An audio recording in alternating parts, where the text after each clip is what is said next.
We started in Muscle Shoals, Alabama, went there to kind of mine some of that creativity down there and the history, and ended up being more like a pre-production thing, just kind of a glorified demo, really, because we had so many songs. We started with about 25 songs or so, and then we took a step back because we don't live in the same towns and stuff, so it's kind of hard for us to really know what we're doing when we start a tour or an album now, with everyone living so far apart.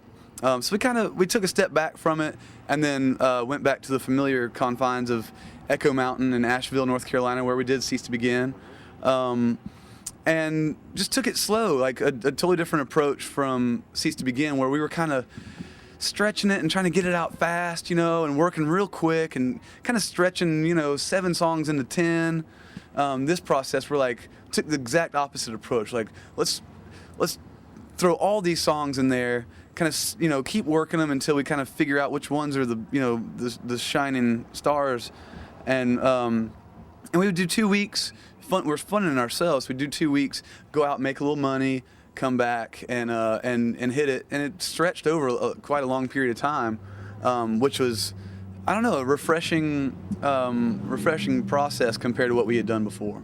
Obviously the business has changed quite a bit, so it's interesting that now artists can actually own their own art, the concept, right? So, yeah, it's exciting. I started, the way I got into this business, I guess you want to call it that, was putting out records by the bands I like, and trying to make sure that people I like were getting some recognition and getting their music out there. So it's nice that I finally get to go back to where my original roots were and release bands that I feel like are underappreciated. Yeah. So it's exciting. It's gonna be challenging, obviously, because we'll be busy as crap with touring and trying to work our own record. So I'm sure there will be challenges down the road, but like I said, it's my original passion. So I don't really look at it as a burden. I see it as just really exciting, because I obsess so much on bands that I don't know. I only see it as a positive situation right now. Well, it's cool because by not having an album to work for a while now, we couldn't really get into those 5-week stretches. Too many of those, because it just doesn't really make as much sense when you don't have a fresh record out. So a really exciting part about getting to crank the machine up again is that we get to be with our crew again, which was just the band. We're all super tight anyways, but we're also really tight with our best friends work for us in the crew, so we really miss them. Now we get to really get the whole family together, which is super exciting, and we have some great support slots this summer with Widespread Panic, Pearl Jam, Snow Patrol. So that's really exciting also, getting to play for that large of crowd, and get that kind of experience under the belt instead of just doing it at festivals when you played them, thousands and thousands. Now you get to try it in arenas and stuff, which is super exciting. You want to do your best and try to hook as many people as you can out there, and that's a great medium when you have thousands of people in an arena. There's obviously people that probably won't get it, but we're confident enough to do what we do and do it hopefully adequately. So we just do what we do, and hopefully some people will enjoy it, that hadn't heard it before.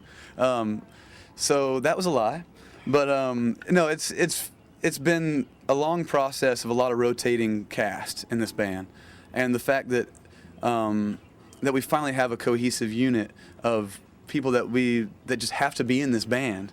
It's really exciting for us to finally have that out of that big question mark over who's in the band finally out of the picture. Yeah. And now, because we have become such a cohesive unit, we can showcase the talent of everyone's songwriting. Yeah. And in this record, we do get to showcase that talent with Tyler writing a song and taking a lead vocal, Ryan writing a song, taking a lead vocal, Bill co-wrote tons of stuff on this record. Creighton, the drummer, even helped out.